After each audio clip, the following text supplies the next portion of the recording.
Olá, meus irmãos do Núcleo Espírita Francisco de Assis. Em primeiro lugar, muito obrigada pela oportunidade renovada de trabalho.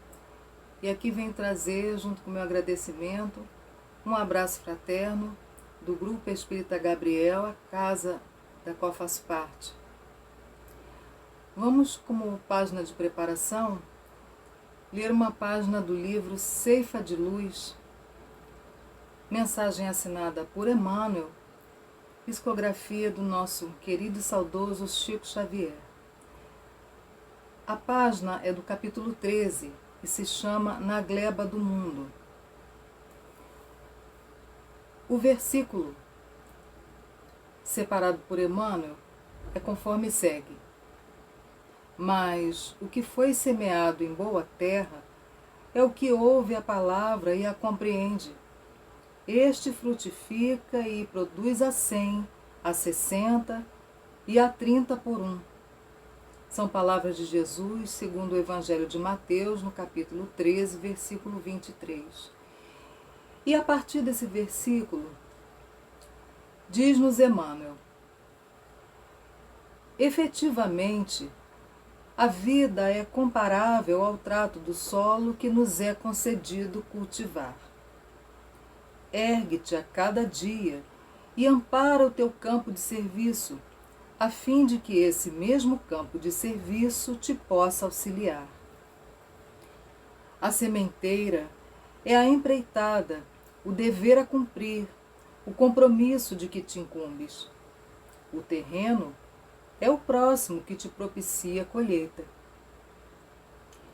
Lavrar o talhão é dar de nós sem pensar em nós. Basta plantes o bem para que o bem te responda. Para isso, no entanto, é imperioso agir e perseverar no trabalho. Nunca esmorecer. Qual ocorre na lavoura comum, é preciso contar com aguaceiro e canícula, granizo e vento, praga e detrito. Não valem reclamações. Remove a dificuldade e prossegue firme. Acima de tudo, importa o rendimento da produção para o benefício de todos. Se alguém te despreza, menoscabando a suposta singeleza do encargo que te coube, esquece a incompreensão alheia e continua plantando para a abastança geral. Muita gente não se recorda de que o pão-alvo sobe à mesa à custa do suor de quantos mergulham as mãos no barro da gleba, a fim de que a semente possa frutificar. Quando essa ou aquela pessoa te requisite o descanso, sem que a tua consciência acuse fadiga, não acredites nessa ilusão. A ferrugem do ócio consome o arado muito mais que a movimentação no serviço. Trabalha e confia na certeza de que o Senhor da obra te observa e segue vigilante. Não duvides nem temas.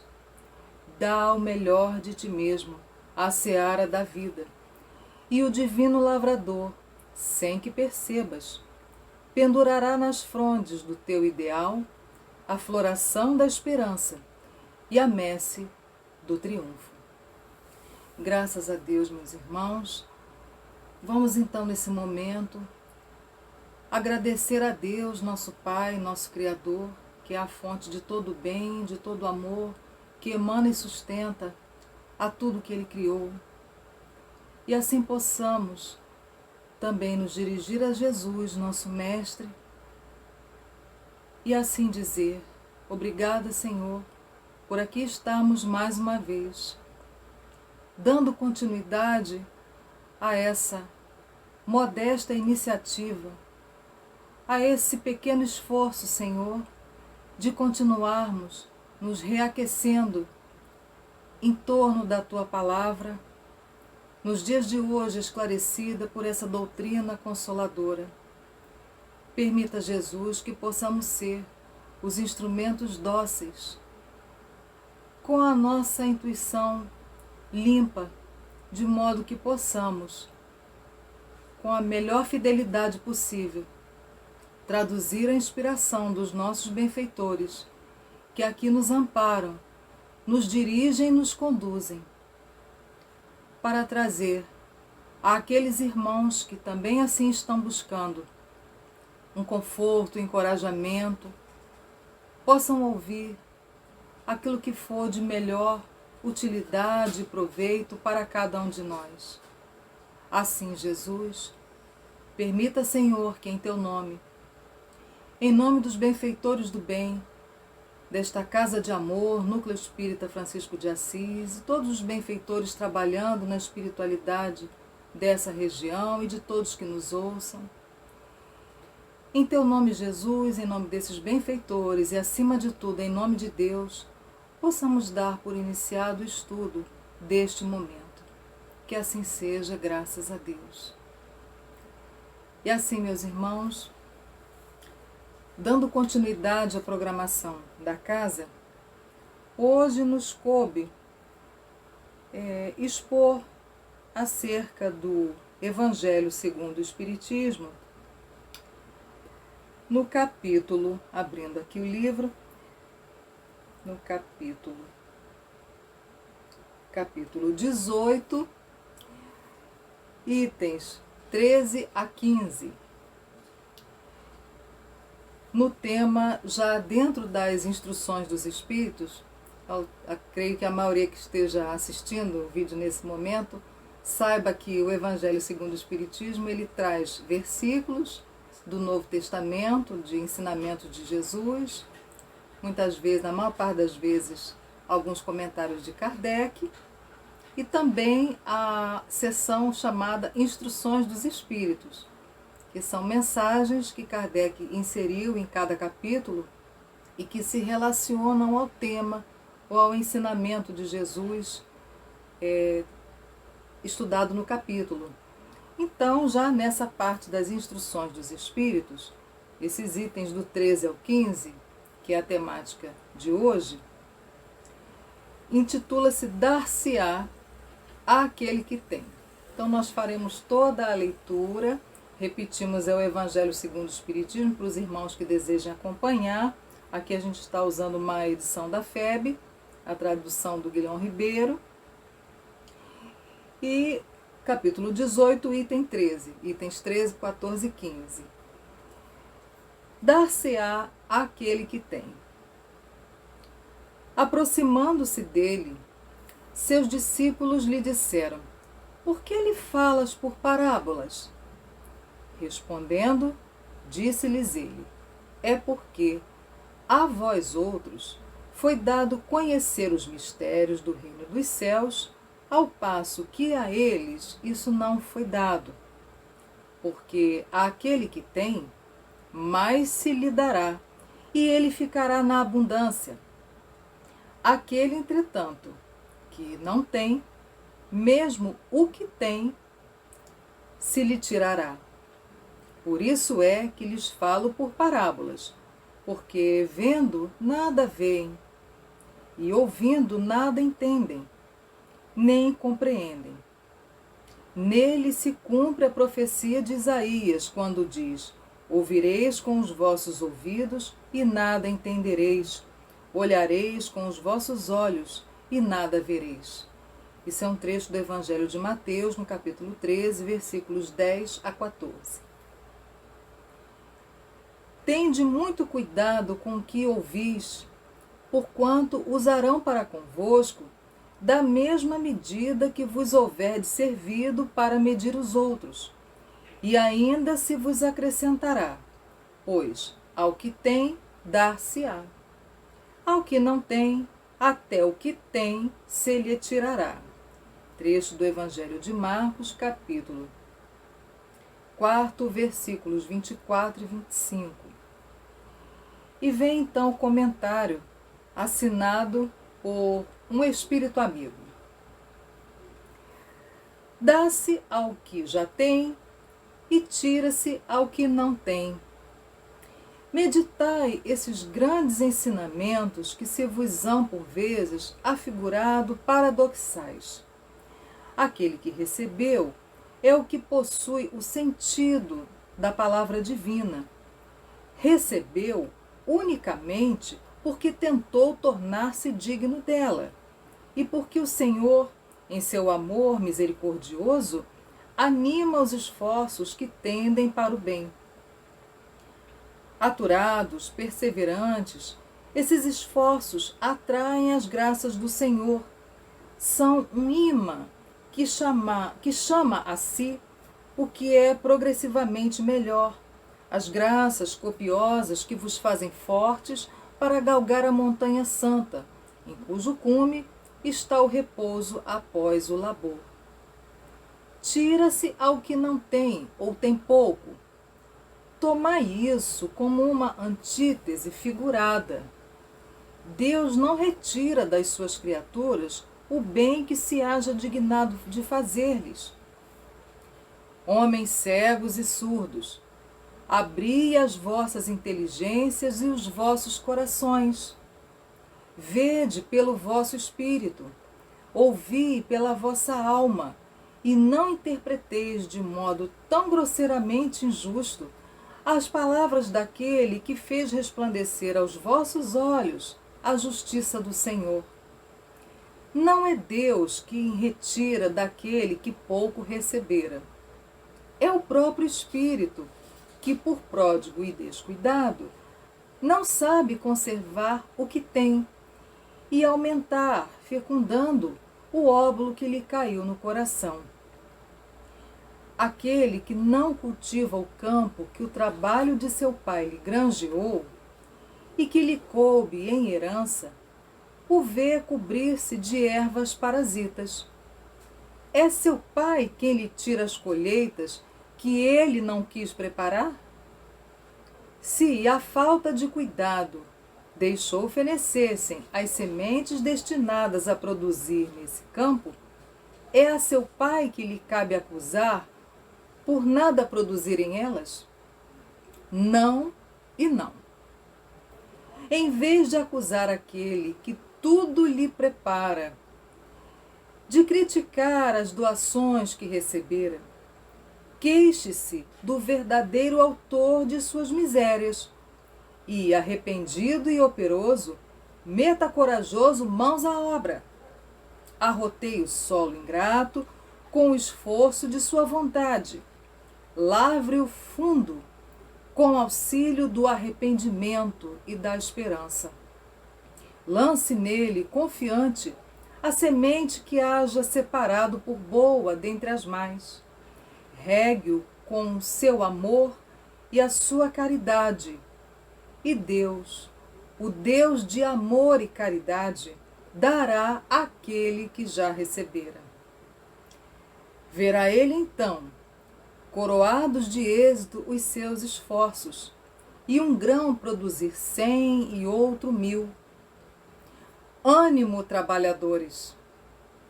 Tomai dos vossos arados e das vossas charruas, lavrai os vossos corações, arrancai deles a cisânia, semeai a boa semente, que o Senhor vos confia, e o orvalho do amor lhe fará produzir frutos de caridade.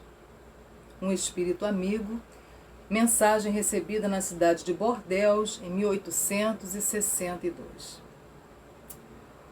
Muito bem, é de causar ainda hoje estranheza essas palavras. Ao que tem, mais será dado, e ao que não tem, o pouco que tem lhe será tirado. Sim, como o espírito amigo vem nos explicando, seria absurdo esse pensamento, absurda essa tese, se nós tentássemos interpretá-la pelos valores materiais, pela ótica material. Se a gente pensar em recursos materiais, quem tem receber mais ainda, e quem não tem, o pouco que tem ser tirado, seriam palavras absurdas, que o espírito amigo aqui inclusive diz: homens ingratos, homens cegos e surdos. pedindo para que nós possamos abrir as nossas inteligências e os corações e não interpretar de modo tão grosseiramente injusto as palavras daquele que fez resplandecer-se aos vossos olhos a justiça do Senhor. Ora, então, será que justamente Jesus, que veio nos trazer essa justiça maior, essa justiça conforme as leis de Deus, conforme a vida espiritual, a vida maior, será que ele teria trazido agora uma ideia tão injusta, tão absurda? Por certo que não. Então o Espírito Amigo vem nos esclarecer, propondo então uma interpretação um pouco mais coerente com a justiça de Deus, justamente essa da qual Jesus foi o maior portador e maior exemplo que nós temos de Deus recebido. Então ela diz, aquele que tem mais será dado, isso não no plano, na ótica material, mas sim numa ótica espiritual. Aquele que tem fé, otimismo, está procurando cultivar em si esses valores espirituais, a humildade, o amor a Deus sobre todas as coisas, o amor ao próximo como a si mesmo, o sentimento e a prática da caridade. Esse que está procurando cultivar, esse recebe dos bons espíritos, ou seja, aqueles que executam a vontade de Deus, esse está recebendo do Senhor ainda mais, porque ele cultivou, então está recebendo de acordo com aquilo que ele está cultivando. Então ela mostra essa exemplificação que Jesus usou na parábola, porque Jesus utilizava de coisas que estivessem no cotidiano, estivessem próximos da realidade daqueles que ouviam.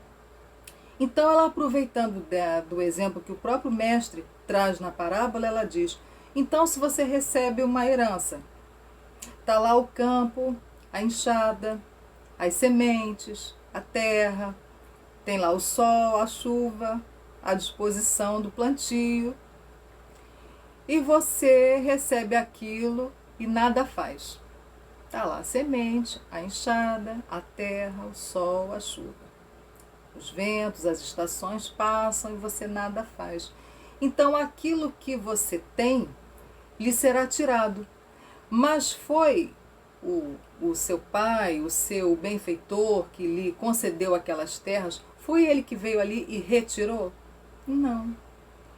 Nós é que com a nossa negligência, muitas vezes a ociosidade, a postergação, priorizando outros interesses mais imediatistas, e cada um com a sua realidade, a gente sabe onde é que estão as nossas dificuldades, né? Então somos nós mesmos que retiramos de nós as possibilidades, porque as sementes vão se deteriorar, a terra ali vai ficar abandonada, sem o cultivo, o sol vai continuar no mesmo lugar, as chuvas vão continuar chegando, a enxada vai enferrujar, e na mensagem que nós ouvimos, a enxada enferruja, se danifica mais ficando abandonada do que na movimentação pelo trabalho. Então, realmente, quando a gente ouve essa mensagem de que aquele que tem mais recebe, é claro, aquele que tem otimismo, que tem perseverança, que está insistindo em cultivar em si essas sementes do bem, aquele que todo dia, no exemplo do dia a dia, né? Então, cada um de nós sabe, talvez, as suas dificuldades maiores, né? Uns, talvez, nessa questão da disposição para o trabalho, outros pode ser a maledicência, outros pode ser o vício de reclamar, e assim por diante. Outros pode ser da agressividade, da intolerância, da impaciência. Então, digamos que, ouvindo toda essa lição, todo esse estudo, esse ensinamento, que tanto pode ser dado aqui no âmbito espírita, quanto em qualquer templo, ou em templo algum, mas que ouve esse ensinamento e procura ouvir não apenas com entendimento, é preciso um entendimento também, o intelecto, claro, é um atributo divino, Mas além do intelecto, é preciso que a gente se sensibilize, que a gente ouça também com o sentimento, com a sensibilidade, ouvir com o coração, como se diz. Então essa pessoa ouve esse ensinamento, ouve esse convite ao bem, à transformação moral e começa a insistir. E as provas continuam vindo, os desafios continuam vindo, mas no dia a dia, digamos, uma pessoa que tem o costume de se irritar, de discutir, muito discutidor, e entra em agressividade com muita facilidade, e ele começa a tomar uma decisão que não, que a partir de agora ele vai começar a se trabalhar para ser uma pessoa pacífica. Vocês podem adivinhar o que vai acontecer? Vão multiplicar as dificuldades, né? Então tudo vai ser motivo de discutir, tudo ele vai ter vontade de se irritar, mas quando vem a irritação ele se lembra e faz um esforço. Esse esforço de conter a irritação e ter uma reação mais conciliadora, uma reação que vá tendendo para um pacifismo. E olha que a gente nem fala em ser passivo, né? De passivo, de não reagir. Não é isso que estamos tratando. Não é ser passivo, mas ser pacífico, dentro desse exemplo que nós estamos trazendo. Então essa pessoa faz um esforço. O que seus benfeitores, o que seu guia espiritual faz nesse momento? Ampara, incentiva, procura ajudar para que ele se mantenha fiel à decisão que ele tomou. Então não é que nossos benfeitores vão ficar ali insistindo, porque isso não é coisa de benfeitor. Insistindo é coisa daqueles outros que querem que a gente se desencaminhe mesmo, né? Adie o nosso progresso. Então o nosso benfeitor, não é papel dele ficar insistindo e nem constrangendo a nossa vontade. É papel dos nossos benfeitores, sim, auxiliar, passar boas ideias, sugerir boas decisões e principalmente nos amparar quando nós tomamos essas boas decisões, porque eles sabem que todos nós estamos num processo longo de transformação. Trazemos vícios de muitas existências, de muitas migrações encarnatórias. Então, de uma hora para outra, a gente não remove tudo. Mas uma grande caminhada, como todos nós sabemos, começa com o primeiro passo. Então, esse primeiro passo é que muitas vezes é muito difícil. Então, ali estão os nossos benfeitores, ou seja, a quem é dado o conhecimento e procura cultivar, a esse mais ainda lhe é dado, ou seja, o incentivo, o estímulo, a inspiração a continuar, a perseverar, a manter firme aquela decisão. Então esse irmão que está empenhado, né, nesse exemplo que eu dei, pode ser qualquer exemplo que os irmãos aí nos assistindo se lembrem nesse momento, né? Porque cada um de nós tem uma dificuldade que marca mais, né? Que possa estar sendo um obstáculo um pouco mais desafiador ao nosso progresso. Então, supondo, né, um irmão nesse estado de agressividade já entendeu que precisa se tornar uma pessoa mais conciliadora, mais pacífica, evitando as altercações, evitando as agressões, a violência. Então começa a se esforçar. Então imagine que se a gente, no momento em que a gente começa a se esforçar, não recebesse nenhuma ajuda, ia ficar mais difícil. Então Deus, na sua justiça, no seu amor e na sua misericórdia, permite que cada um de nós tenha o auxílio do seu guia espiritual, dos nossos benfeitores, amigos espirituais, que nos amparem as boas decisões, que nos amparem para que nós possamos continuar perseverando. Mas, contrariamente, se na mesma situação, onde uma pessoa ela reconhece que o temperamento é um pouco mais agressivo, mas escutou o Evangelho e tomou ali uma decisão de começar a se modificar. Mas na primeira contrariedade, ao invés de se lembrar, ou até se lembrando da lição, deixa para lá e deixa extravasar o seu temperamento violento, o seu temperamento agressivo. Então, a pouca paz que ela tinha começado a tentar desenvolver, lhe é tirada. Mas quem tirou? Ninguém. Ela é que a tirou fora. se entregando ali à discussão, à violência verbal, como de costume. Então esse vai ter que recomeçar. Quando ele se acalmar, com sorte, né, vai dar aquele tapinha na testa e dizer, puxa vida, perdi uma oportunidade. Então, se tiver bem decidido, vai insistir.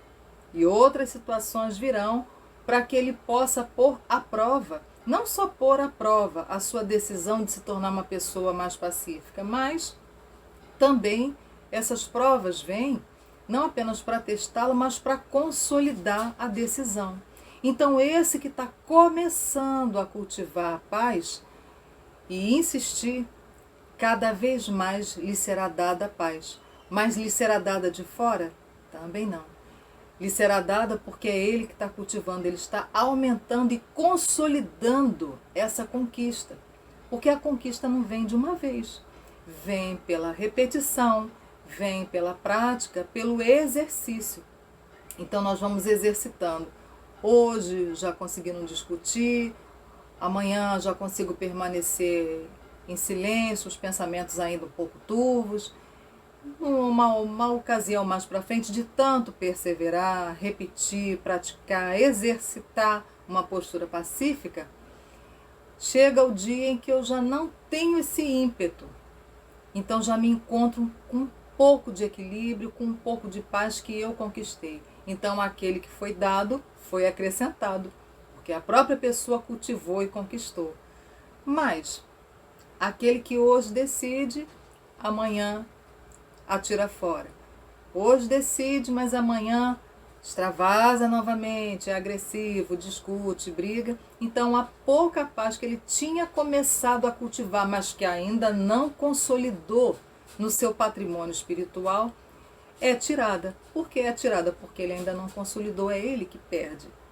Então eu estou dando aqui um exemplo, pode ser um outro exemplo qualquer, de honestidade, de perdão, né? Aquele que está lutando aí para conseguir superar as ofensas, né? Está lutando aí para conseguir perdoar. É aquele que esteja lutando em qualquer área da dificuldade humana, se perseverar, vai aumentar e vai consolidando aquela conquista espiritual. O que não perseverar, o pouco que começou a cultivar, perde. Mas por que perde? Porque ainda não estava consolidado. Era ainda um exercício, era ainda uma tentativa, era ainda um esforço, mas ainda não era um valor, uma conquista consolidada. Então perde. Então, nesse sentido, meus irmãos, essa lição que é muito interessante no Evangelho de Mateus, que ela aparece, como Kardec fez a citação, claro, corretamente, vem em Mateus 13, mas esse mesmo ensinamento é repetido depois, quando Jesus entra em Jerusalém e que ali vai ter aquele final de semana da Páscoa e que todo aquele percurso vai culminar com a crucificação. Lá adiante, no Evangelho de Mateus, no capítulo 25, versículo 29, eu anotei aqui para poder passar, Jesus repete o mesmo ensinamento, que é aquele que tem será dado, e ao que tem pouco, até o pouco que tem lhe será tirado. Ele repete novamente depois de uma outra parábola. Em Mateus 13, ele vem a dizer isso para os discípulos logo depois de contar a parábola do semeador, no capítulo 13. E em Mateus 23, ele torna a repetir esse ensinamento, dessa vez, logo depois que ele conta a parábola dos talentos, que vai ficar para uma outra lição. Mas só a título de curiosidade, então, de estudo, os irmãos que quiserem aprofundar, hoje o nosso estudo é retirado do Evangelho de Mateus, capítulo 13. Mas Jesus repete esse ensinamento. Então, se ele repetiu, no mínimo nós devemos admitir que tinha alguma importância. E o mestre, na sua sabedoria, fez questão de trazer mais uma vez em outro momento. Então ele dá esse mesmo ensinamento: aquele que tem, mais será dado, e ao que não tem, o pouco que tem lhe será tirado. Ele traz esse ensinamento logo depois da parábola do semeador, em Mateus 13, e depois ele vai repetir em Mateus capítulo 25, logo após a parábola dos talentos, que traz essa temática parecida. Ao que tem, cultivou, multiplicou. Ao que tem um pouco menos, trabalhou, insistiu, também multiplicou. E ao que enterrou o talento, até aquele pouco que tinha recebido é tomado de volta. Então isso, em termos como coloca um espírito amigo aqui que assina essa mensagem que está no Evangelho segundo o Espiritismo, nós podemos perfeitamente traduzir não como algo de fora que irá nos tirar, mas sim porque nós mesmos, ao não cultivarmos, é que atiramos aqueles primeiros esforços fora. Então aquele primeiro esforço vai estar perdido e nós teremos de recomeçar se quisermos efetivamente ter essa conquista espiritual. A título também de curiosidade, nosso querido irmão divulgador da doutrina espírita, Divaldo Franco, já teve a oportunidade de dizer em várias palestras, e alguns estudiosos parecem corroborar isso. Vou deixar a título de curiosidade, claro, os irmãos podem pesquisar.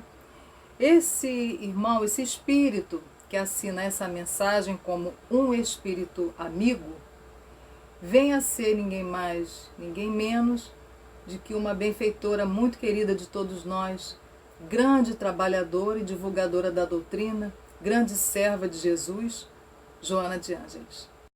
Então, fica, meus irmãos, esse recado muito importante, muito relevante para os dias atuais. A quem tem será dado, a quem não tem, o pouco que tem lhe será tirado. Então, por mínimo que seja o que nós julgamos ter, as qualidades que nós já tenhamos começado a cultivar, a desenvolver, vamos insistir. Essas frases, não vou salvar o mundo, não vou ser perfeito, não vou conseguir tudo numa encarnação só, é claro. Mas quem de nós recebeu o pedido de conseguir tudo numa encarnação só? Não foi isso pedido de nós. O que foi pedido de nós é que nós fizéssemos todo o possível com o que nós recebemos, onde nós estamos e com o que nós temos. E nunca é demais lembrar como é oportuna essa lição nesse momento em que nós que estamos aqui estudando, procurando conversar, dialogar, trazer, repassar essas lições que estão nos livros, porque esse conhecimento ainda não é também uma aquisição de nenhum de nós que vem falar, nós estudamos e procuramos repassar conforme o nosso entendimento, as nossas modestas possibilidades, mas vamos pensar no tamanho dessa oportunidade de cada um de nós aqui, que foi convidado por Jesus, porque se Ele é o governador do planeta, cada trabalho que nós temos, podemos admitir sem nenhum exagero que fomos convocados, convidados por Ele a trabalhar. Então, qual a nossa responsabilidade? Qual o nosso quase privilégio, se fosse possível privilégio na criação?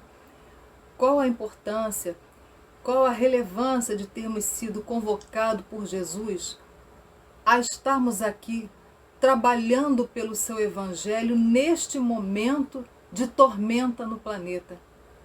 Nesse momento em que o planeta atravessa uma pandemia, não há lugar no mundo em que não esteja afetado de alguma forma, em alguns lugares mais, outros menos, todos muito aflitos, se vendo diante do isolamento social, de uma série de impactos na vida das sociedades, sejam impactos econômicos, embates políticos, situação de saúde, a própria vida psicológica, emocional das pessoas, relações familiares.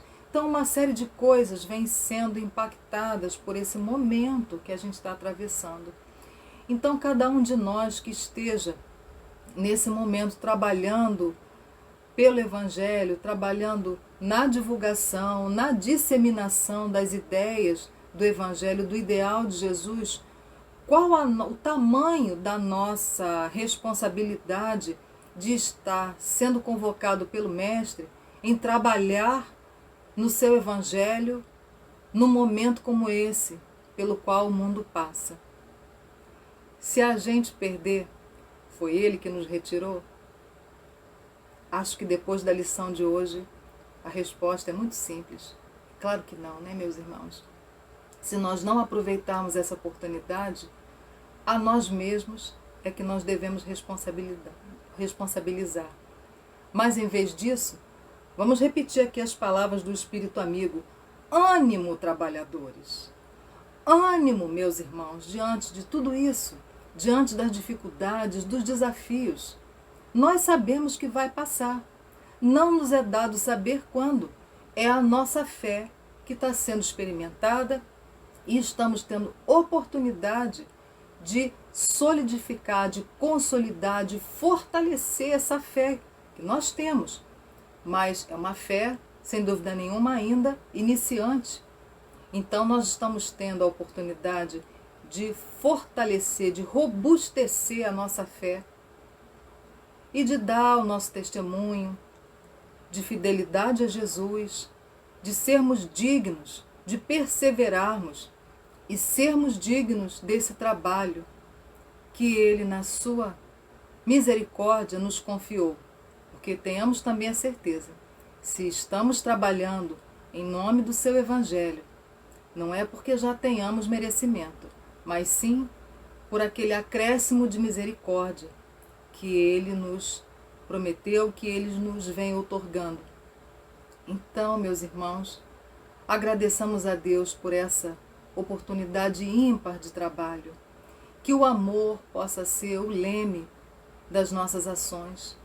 Que o Evangelho de Jesus nos inspire a cada momento, porque muitos serão os desafios e ainda muitas serão, acredito, as nossas quedas. É natural, que somos espíritos ainda frágeis na fé e no trabalho.